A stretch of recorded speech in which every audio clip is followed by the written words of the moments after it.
Welcome! Having trouble getting Discord to open? You're not alone, and today we're going to walk through some effective troubleshooting steps to get you up and running in no time. First up, restart your device. It may seem simple, but a quick restart can often resolve many issues. Next, let's clear the cache and data.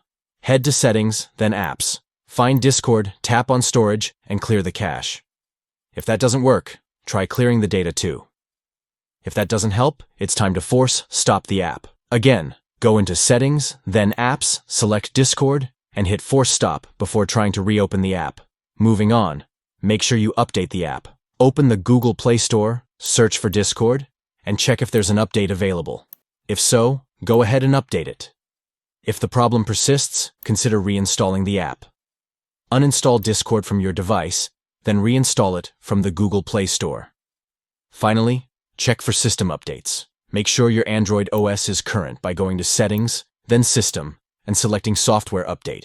Follow these steps, and you should be back on Discord in no time.